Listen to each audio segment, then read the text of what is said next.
And gentlemen, welcome to the channel. You know who it is. It's your boy, World of Wrestling. Here today to discuss about WWE Smackdown and Monday Night Raw. I'm going to cover first in this video Smackdown from March 7, 2025 review. And then we'll go over last night's Raw. Both of these shows were not exactly that hot, in my personal opinion. Smackdown had some pretty good promos. The main event of Smackdown was absolute garbage. LA Knight, Shinsuke Nakamura for the United States Championship. Absolute bore fest. It was the last 15 minutes this match was taking place, and my God, that crowd could not give a flying fuck. And now they've given the title back to LA Knight. The match wasn't terrible, but it was not exactly all that fun to watch. I really could have cared less if they even had the match happen. Shinsuke Nakamura's run as champion was horrendous. WWE seemed like they didn't give a flying shit-shiola about Shinsuke Nakamura's run as U.S. champion. I thought when they gave the title to Shinsuke Nakamura in November during the Survivor Series pay-per-view, that was the best move, because then we could have focused on LA Knight spanning out on his own, because nothing was going on in the mid-card at all over that title. And Shinsuke Nakamura could have defended against random people here and there, built some wins under his record and everything, but he would hardly show up on the show. And he's the United States champion. And he's a full-time worker as well, and they didn't use him. Creatively, they failed Shinsuke Nakamura, and in doing so, by putting LA Knight and tying him with Shinsuke Nakamura, nobody gave a flying fuck about this match. Not a single person. LA Knight walks away as the new United States champion. He's got a possibility of having a good match with one of the Bloodline members. I would say Solo Sikoa. I think that match would be great for WrestleMania. For LA Knight, Solo Sikoa can actually get a W here, take the U.S. title off of LA Knight, and he can carry that belt and start building some wins under his on his record and get on a winning streak. Maybe eventually move over to Raw and do something there, possibly. I'm not sure. But I do think that the United States Champion is the more suitable title for Solo Sikoa at this time, since he is not at that level yet of being a main eventer for the WWE or World Heavyweight Championship at this time. If he shifted over to Raw, yeah, I would say he has a better chance. There's a lot less notable names, except for like Seth Rollins, CM Punk, Gunther, and Jey Uso. But I mean, you could easily get him to a level to where they are, truthfully, in my own mind. Guys like Cody Rhodes, John Cena, Roman Reigns, those guys, those are the big three. You're not going to be able to get Solo Sikoa anywhere near that championship at the present time because of those three big names. So I don't see any path for him at this present time. And then you could throw LA Knight in there, which I still believe he's a guy that deserves to have a championship run at some point in time. So that's just my thoughts on that. I don't know what you guys think about LA Knight having a world championship run at some point this year, but I honestly think he deserves it. He's got that crowd up all the time for him, and I just think people did not care for the match because of who he was wrestling. And that's creative's booking decisions on Shinsuke Nakamura and what they did with him all this time as U.S. champion. So, just my thoughts on that. But Randy Orton kickstarted the show, but before that even occurred, Drew McIntyre attacked Damian Priest, which I thought was really, really fucking barbaric. I think Damian Priest and Drew McIntyre is a simplistic storyline. I like the matchup. I think it's going to be a nice placement for them in the mid-card portions of things on either night 1 or night 2. As long as they put some effort into making the match entertaining and fun, I think nobody's going to have an issue with it. I certainly don't. I mean, if they could elevate the story within these next 6 weeks, I believe we have left, I mean, that would definitely help out people's opinion about the match taking place, because some people don't like the idea and some people do. But yeah, me personally, I think Drew McIntyre is another one. LA Knight and Drew McIntyre are being underutilized at this point in time, and I think they've done terrific jobs getting crowd reactions and so forth. Damian Priest, I'd say he's kind of lumped up in that same category right now, but I just don't see for him to have any way to the top right now. Drew McIntyre, yes. LA Knight, maybe, because if he actually had some important story going on in the main event scene, I'd have said, yeah, let's do that. Or had a really good grudge that got over with the crowd. But he's got nothing going on. He's got that crowd reaction still, but no major story to make him seem relevant or important on the program. That's his problem, creatively for him. But he's not the one that's causing the problem. It's creative.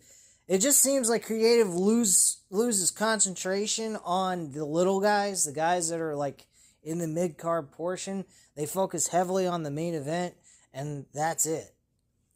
And I don't like that mentality. They didn't have that mentality when they were in the prime of their years with Vince during the Ruthless Aggression era. Attitude Era, I'd say they heavily depended upon the main event scene to carry the shows, but the shows were only like 2 hours. In the Ruthless Aggression Era, they had a ton of talent from the main event to the mid-card department. And people were interested in all different categories. And it seems to me like they are right back in that same rut that they were in back in the Attitude Era. Only this time they have 3 hours of content to fill. And I think that puts a big burden on them, and it hurts them a lot. So it makes the shows very boring, especially Smackdown this past Friday was a fucking bore fest. Holy shit. But yeah, he attacked Damian Priest to kickstart the show, then said, what do you think was going to happen from getting eliminated first in the Elimination Chamber match itself? Randy Orton's promo on Kevin Owens. He comes out, there's a Randy Orton chant from the crowd, and he points all around the arena. Orton begins by saying that a lot of crazy stuff that have happened since he has been gone. He mentions Cena and fans boo. He says Cena has always been on the top of this promotion, of this profession, and now he's just a bottom for Rock. That gives a whole new meaning to the term rock bottom, and he laughs. I got the understanding of it, but still, like, it really wasn't all that funny. Orton welcomes everyone to the show and remains on Cena's topic. He says he and Cena have a lot in common, and there aren't that many people with whom he has a lot in common with. But on the short list is Kevin Owens. He says he and Owens have both done vile things to get the job done, and they have always pushed the envelope in the name of the business. He says Owens, the wrestler he respects, how he busted his ass to get to WWE, he admires that. But it's Kevin Owens, the man, that he has a problem with. Randy says there's a quote out there which he will butcher, and it's never underestimate a jealous man's ability to destroy another man. He says that is Kevin Owens. He is all jealous. Look at what he did to Cody Rhodes because Owens was jealous of the gold around Cody's waist. Sami Zayn, they fought tooth and nail, but they would always become friends again. but at the Elimination Chamber, he attempted to drop Zayn on his head on the concrete. And Owens will make you believe that Owens did that because Zayn helped Cody at the Royal Rumble, but that's not the truth. It's because Zayn has become a bigger star than Kevin Owens. Orton says that Owens was a friend at one time, and Owens hit him with a pile driver because Orton tried to protect his friend. He says Owens won every title there is to win, and if you ask anyone what their goal is in WWE, it is the main event WrestleMania. Owens did that twice, and one of them was against Stone Cold Steve Austin. Orton asked, what does Owens have to be jealous about? He's never satisfied. Enough is never enough. Randy says a year and a half ago, he had a spinal injury and every doctor told him his career was done, but he busted his ass to come back, and now Owens has pissed him off. When he came out the Elimination Chamber to save Sami Zayn, he hit Owens with an RKO, but never felt satisfied with that.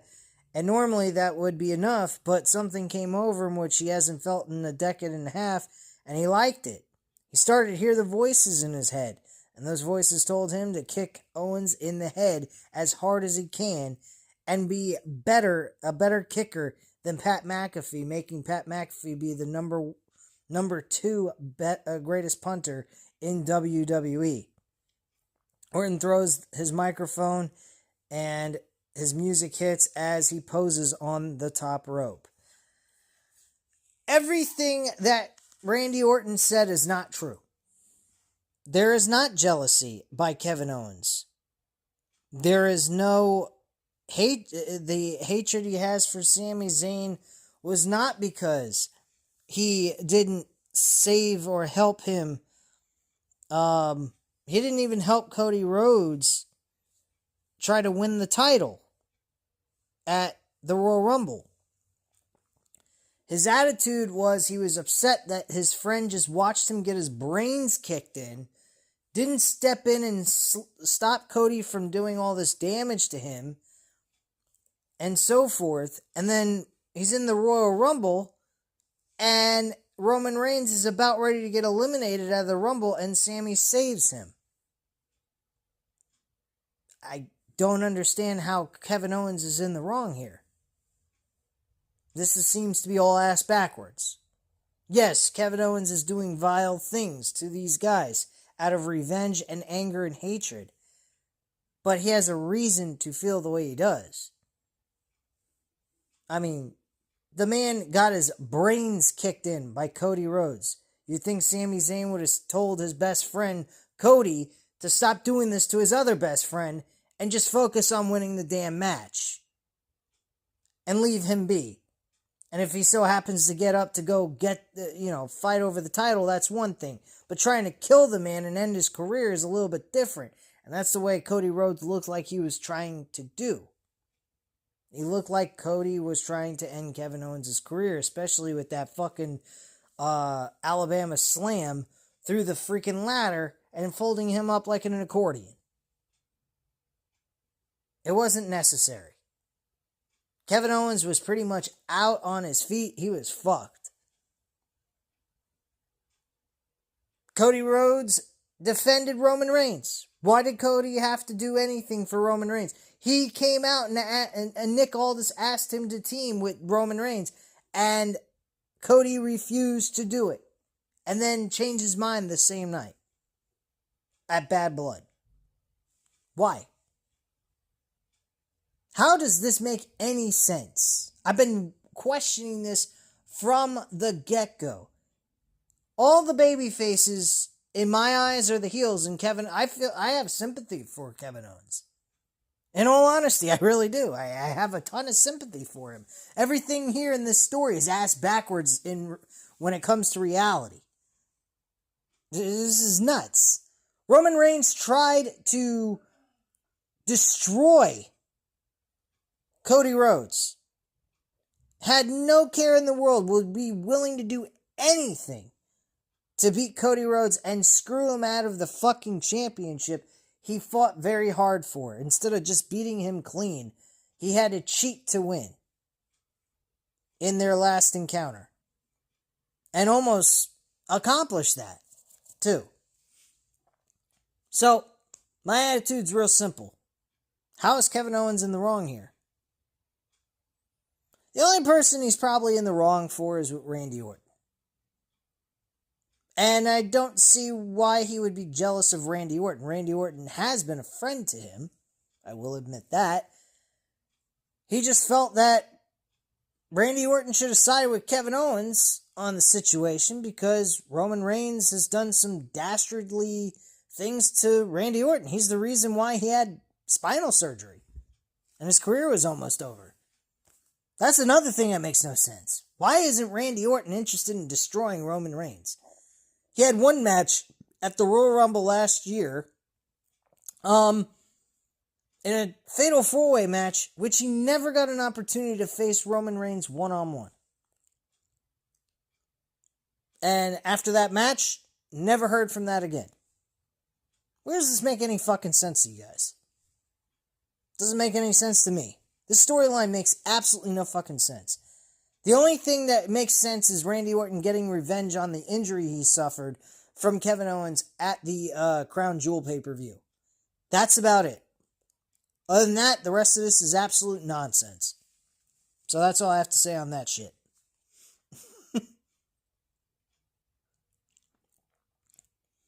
Alright, let's continue on. So, we cut a clip from earlier in the day where Nick Aldis is with Tiffany Stratton. In comes Chelsea Green and Piper Niven. Chelsea Green tells Nick she cannot defend her title tonight in a street fight. Tiffany tells her to shut up, and she challenges Piper Niven to a match tonight, which Nick Aldis makes official. Wow. Tiffany Stratton ends up beating Piper Niven and basically making her look pathetic.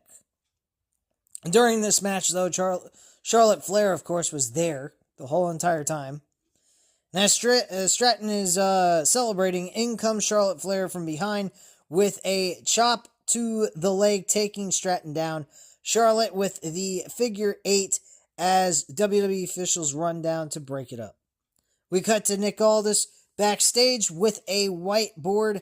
He runs down through the tag team division on Smackdown. He explains that the Street Profits will get their tag team title shot against DIY next week, and tonight will be a number 1 contenders match between Pretty Deadly, Los Garza, and the Motor City Machine Guns. So basically, we have a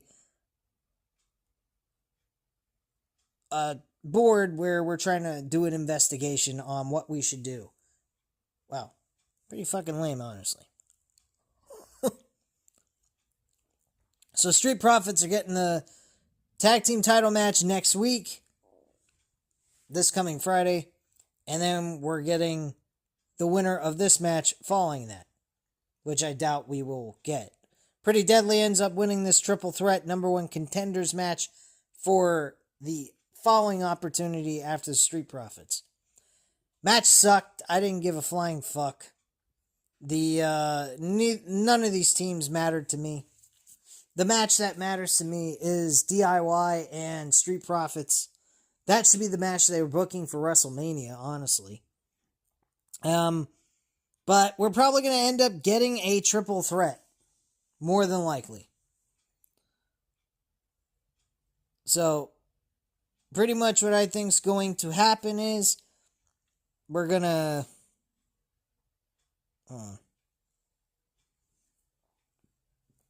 Pretty much we're going to get Pretty Deadly getting involved in this matchup, probably costing the Street Profits. Nick Aldis is going to call it a triple threat match instead. Street Profits are going to still get their opportunity for the titles, and the Street Profits, I think, are going to be the ones that win the tag team titles at WrestleMania. That's the direction I would go with. I would not have Pretty Deadly win these tag team titles. They are not a good tag team. Nobody gives a shit. Nobody cares about Pretty Deadly. They're pretty deadly crap. That's what they are. can't believe they went with Pretty Deadly for this. I would have went with Los Garza, the fucking Motor City Machine Guns. No, they've already gotten a shot multiple times, and they were tag team champions. So yeah, Los Garza I would have went with instead, but whatever. Anyway, we get to Bianca, Naomi, and Jade Cargill promo segment. Bianca Belair's music hits, and out she comes to the ring. We see clips of Raw with Io pinning Rhea Ripley to become the new Women's World Champion. In the arena, Bianca is standing in the ring, and she says she should feel she is on top of the world right now after winning the Elimination Chamber and going to WrestleMania, but it's hard to do that when two of your friends are fighting. My God. She formed a bond with them both. Herself and Jade elevated the women's tag team, women's division, and Naomi stepped in to make sure it doesn't go to waste. Her and Naomi were close before, but now is her best friend. She says she doesn't believe that Naomi would do something like that, and she is confused. Bianca says she is being accused too, and she needs answers. Naomi's not texting her back, and Jade is not talking to her. She says she knows Naomi is back there, and she needs her to come out and give her answers. Out comes Naomi wearing a neck brace. Naomi gets in the ring, and Bianca asks her what is going on. Naomi tells her this is not what it looks like, and she needs her to understand what she is about to say. Now, it sounds like someone being caught cheating on a significant other here. Naomi asked Bianca who stepped up, had her back, and made sure she didn't have to relinquish those tag team titles after Jade was taken out. Bianca tells her to stop and asks Naomi if she attacked Jade. Naomi tells her this is all noise and distraction. She tells her she needs to focus on WrestleMania, and Bianca tells her to stop. Bianca tells her they are here for Jade and to stop talking about everything else. Naomi tells Bianca that she never said this before, but this is the truth. She feels like Jade has been piggybacking on Bianca the entire time. That is her truth, and she has been forced to watch someone like Jade succeed off her excellence, experience, and hard work like she was left aside. Naomi says she let them both be great and proud of them, but deep down, that is how she feels. Eventually, this led to Naomi finally coming to the answer that yes, she did. We had the waterworks going and so forth, a lot of crying going on, and yeah, it was a real soap opera segment here. The acting, I'd say you could say was over the top, maybe pretty good, whatever. And she pretty much goes ahead, Bianca, and tells her, look, you went ahead and did something like, I can't be your friend, I don't want nothing to do with you. That pissed off Naomi. Naomi said she was an ungrateful bitch. And that she should have pushed Jade harder. And every time she starts to clock in and stand up for herself, everyone turns on her. She tells Bianca that is what she's doing right now, and she calls Bianca an ungrateful bitch. Bianca turns around and we see a black SUV pull up into the arena. Out steps Jade Cargill, who walks towards the ring. Jade stops towards Bianca, and Bianca tells her to go ahead. She gets in the ring and Naomi leaves trying to jump the barricade, but Jade stops her. She throws Naomi into a barricade and back into the ring, hitting her with the Jaded, and Naomi is down on the mat and Jade's music hits as she leaves the ring. I'm going to be honest with you guys. There is no way in hell Jade Cargill is having a match with Naomi and Naomi's walking out the loser. It ain't happening. She's getting way too many advantages over Naomi leading up to WrestleMania. And I believe there's going to be a reveal that there was more than just her who attacked Jade Cargill that she wasn't aware of in the first place. That's what I believe is going to happen. I believe there is going to be like a possibility that Jade Cargill knew who attacked her up front, but there was people that helped her throw her or shove her into a car. I think she has accomplices with her going on here. That's what I think is going on. I think that's what's going to be revealed at WrestleMania. And it may be Bianca also. It could be Bianca pretending. Her and Naomi are pretending. And this is all an act. So that Jade would have trust in Bianca. And at the end of the day, they'll be able to beat the shit out of her at the end of all of this. That could be another thing that could be occurring here. For all we know. Who knows? It's all a wait and see kind of game. Anyway, Drew McIntyre is backstage and he is stopped by Byron Saxton, if I can speak properly. Drew tells him that everyone is talking about John Cena as if he didn't call it last week. Drew goes on to say that we are on the road to WrestleMania and now thanks to Damian Priest he has nothing. But tonight he will take out the black sheep of the Uso family and walks away. We get a video package of Lex Luger being told that he is going to be put into the WWE Hall of Fame. Back in the arena, Saxton is backstage with Charlotte Flair, and she tells him that she warned Tiffany that she was going to be everywhere Tiffany was going to be, and the division has gone soft. In comes B-Fab, and she tells Charlotte that she didn't hear her talking about the division being soft. Flair tells her no one compares her, but B-Fab tells her they want their own legacies. No one is interested in bowing down to her anymore. Flair tells her everyone eventually bows down to the Queen.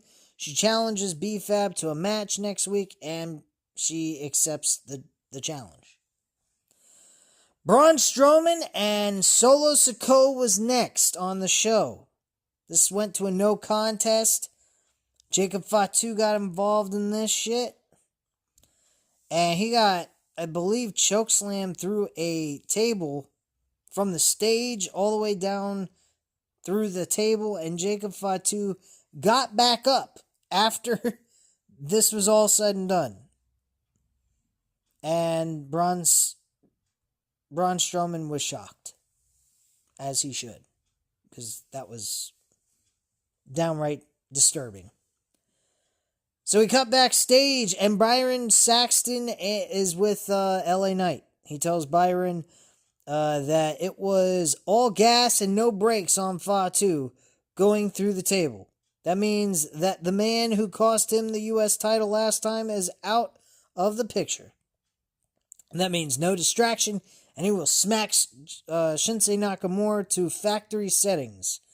He says, we are standing in the birthplace of the rebirth of his U.S. title reign. And if you think about it, he has dealt with sneak attacks, the mist, he dealt with it all.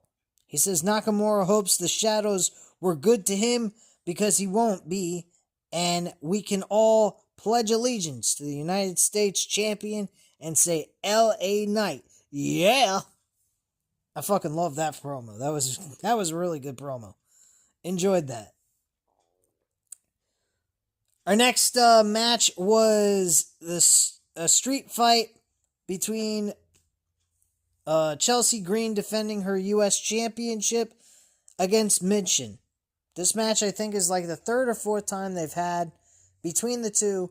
There has been no other challengers for Chelsea Green's U.S. Championship. At least I think there hasn't been. maybe one other person besides Mitchin. But other than that, Mitchin has been the primary focal point for challenging for the Women's United States Championship. And to me, I think that's absolutely downright fucking ridiculous and degrades the fucking title altogether. In my own opinion. The match was fair. I didn't have an issue with the match. Alba Fire is the one that gets involved in this match to help Chelsea Green win. Chelsea Green, by the way, was wearing Cactus Jack type of attire for this matchup, which I thought was a nice little cosplay towards this out of respect for Mick Foley, since this is in ECW country, Philadelphia, Pennsylvania. And Meechin was wearing the Philadelphia Eagles jersey attire as well to represent the Philadelphia Eagles, since they are the Super Bowl champions.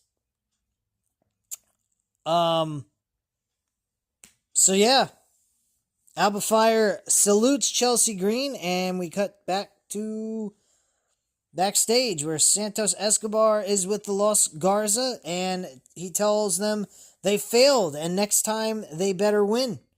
Angel and Escobar walk away, but in comes Andrade. He asks Berto why he takes that from them. He knows Berto, and Berto deserves better. Berto walks away, and we cut to a commercial break. See clips of John Cena attacking Cody Rhodes at the Elimination Chamber multiple fucking times during this show. And we then get the Cody Rhodes promo.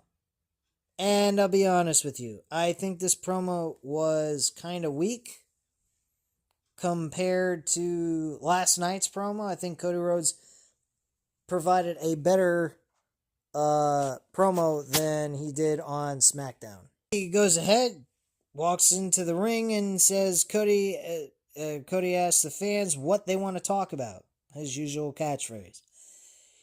He says the obvious question with an obvious answer. It's the most watched moment in WWE history and wrestling history. He asked, what do you say to someone that isn't even 4 years old when she asks you what happened to your face? He had a very excruciating black eye. His eardrum was punctured because Travis Scott's a fucking idiot who doesn't know how to deliver a worked punch instead of injuring a human being, because he is getting confused that this is a predetermined show and it's not meant to hurt anyone deliberately. He says that wasn't a conversation he was expecting to have. Told her that he ran into a wall. Not entirely untrue. He ran into one that was designed by the final boss, The Rock, his associate Travis Scott, and by his WrestleMania opponent John Cena. Rhodes says that he drove John around for 2 years. He was trying to sponge off any bit of knowledge he could. He says Cena was a hero. One day he will tell his daughter what actually happened. That a great man who did great things, the definition of virtuous, someone who said never gave up, he will tell his daughter that person gave up. That I did like. I thought that was a nice line. Cody apologizes for any language he may have, that fans might have heard. He tells John that everyone would like to know why. And if he knows his old friend John Cena, it will be a very smooth, well-educated, well-crafted answer. A signature amount of phrases, and when he is done talking, he will feel bulletproof and justified. But there is no justification for John Cena. Cody says that he is well aware that he is talking to the whole world right now, but for those in the arena tonight, he doesn't know if they know the story about the story, but Philadelphia was the one place his father was afraid to perform in. He hold on, He never shared that same fear for reasons unknown. The fans once cheered him for years ago.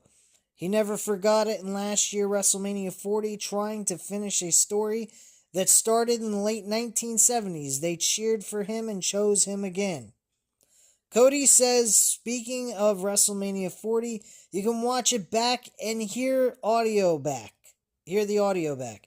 You'll see John Cena in the ring pointing at the title and saying, "It gets heavier every day." Cody lifts the WWE title and looks at it.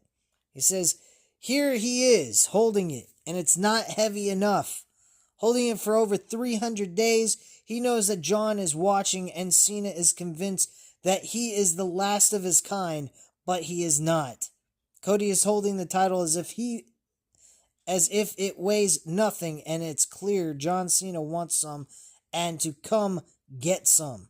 And then Cody drops the microphone and looks at the WrestleMania sign as his song plays.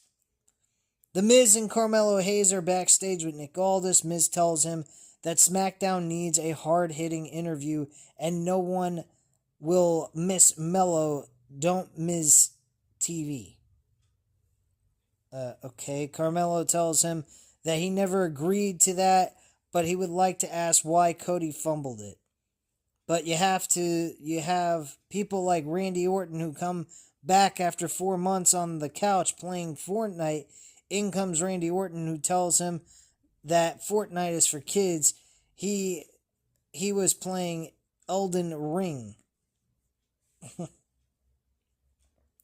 All this makes a match for next week between Randy Orton and Carmelo Hayes. Great, I'm pretty sure Carmelo Hayes is going to suffer another loss. Or maybe Kevin will interfere and help Carmelo get a W over Randy Orton. Drew McIntyre versus Jimmy Uso. Very straightforward and to the point. Claymore kick gets the win. Drew McIntyre wins the match. Drew begins to walk to the back, but out comes Damian Priest, who hits him from behind. He lands a boot to the face as WWE officials break it up. And that's pretty much all there is in that segment. Saxton is backstage with DIY. Gargano tells Bryan there's a lot of great teams, but there's only one best team in the world, and that's them. Ciampa tells him everyone wants what they want, and they could all fight about it. Gargano says that hope is a dangerous thing because it means they have a chance, and next week Street Profits are not going to be in the ring with great, but in the ring with the best. Ciampa tells everyone that they will hold a minute of silence for the Street Profits, and as Byron begins to speak, they cut him off and walk away. Then we get the boring-ass main event for the United States Championship with LA Knight and Shinsuke Nakamura. LA Knight wins the title, we go off the air, and that's pretty much what occurs for the main event. Crowd could give two flying shits about it. Bored out of their fucking minds, kind of like how the AEW Revolution main event match went. Boring, bland, and no one gave a flying fuck. Kudos to WWE kickstarting the weekend off with a boring-ass main event, giving a lot of encouragement to AEW Revolution and convincing them to do the exact same thing and following the exact same model. Only one thing, AEW overall was a good show, except the main event absolutely was fucking trash. Which kind of hurts the whole show in a nutshell, because if your main event sucks, then it kind of gives... What was the point of sitting through all this to watch a main event that had no fucking rhyme or reason to be there in the first place when they could have moved it somewhere else on the card and gave us a match that was more meaningful?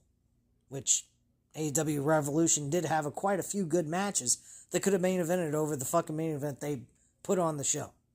But anyway, I'll digress on that. That's for a different video. You can catch the AEW Revolution review that I uploaded yesterday. So go ahead and check that out and let me know what you guys thought about that. But anyway, if you enjoyed this video though, go ahead, hit the like button if you enjoyed the video, hit the subscribe button if you're not already subscribed to the channel, And leave a comment down below. I'll definitely get back to you on that. Thank you guys very much for watching, and have a great night, guys. Bye.